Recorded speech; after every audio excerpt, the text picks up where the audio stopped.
Napoleon বলেছিলেন, আমাকে একজন শিক্ষিত মা দাও, আমি তোমাদেরকে শিক্ষিত জাতি উপহার দিব। ভিন্ন ক্ষেত্র হলেও কোচ সালাউদ্দিনের দর্শনটাও অনেকটা সেরকম। একজন ক্রিকেটার গড়ে তোলার জন্য কাজ শুরু হয় বয়সভিত্তিক পর্যায় থেকে, কিন্তু কোচিং এর ক্ষেত্রে দেশের ক্রিকেটে ভিন্ন চিত্র। বিপিএল এ দেশি কোচদের প্রসঙ্গে কথা বলতে গিয়ে জানালেন আক্ষেপ।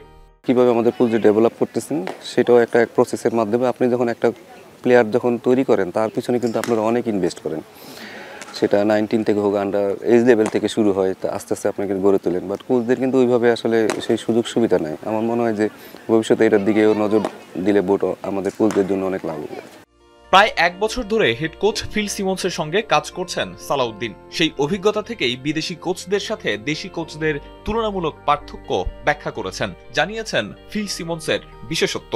ম্যান ম্যানেজমেন্ট একটা বড় জিনিস এইসব লেভেলে। ম্যান ম্যানেজমেন্ট, সেটা প্লেয়ার হোক সেটা কোচ হোক, তার ওই ম্যান ম্যানেজমেন্ট কোয়ালিটিটা অনেক বেটার। এবং অনেক, যেহেতু অনেক দিন ধরে কোচিং করছে, সে জানে আসলে কোন কোচদের কীভাবে আসলে কতটুকু ফ্রিডম দিতে হবে এবং কোন কাজটা তারা করতে হবে। এক কোচ যেহেতু তার দিক নির্দেশনায় আমরা আসলে কাজটা করি, যে আসলে আমরা প্রপার ডাইরেকশনে আছি কিনা এবং আমরা সেইভাবে আগাচ্ছি কিনা। সো যদি ভিশনই না থাকে তাহলে আসলে আমরা আগাতে পারবো না। তা আমার মনে হয় সে আমাদের প্রপার ভিশন দিছে। বিপিএল এ হাই প্রোফাইল বিদেশি কোচ তেমন একটা দেখা যায় না, ফলে দেশি কোচদের কাজের সুযোগ বাড়লেও শেখার সুযোগ কতটা থাকছে সেটা চিন্তার বিষয়। পাশাপাশি হাই প্রোফাইল বিদেশি ক্রিকেটার না আসায় বিপিএল জৌলুস হারাচ্ছে কিনা এমন প্রশ্নে কোচ সালাউদ্দিনের মত ভিন্ন। দেখুন, গতবারও তো মনে হয়েছিল যে বিপিএলটা ভালো জমবে না, তারপরে কিন্তু বিপিএলটা ভালোই খেলা হয়েছে। অনেক দর্শক ছিল মাঠে। আমাদের বিপিএলের সময় অনেকগুলো আসলে খেলা চলতে থাকে, তখন ওই সময় ভালো প্লেয়ার পাওয়া যায় না।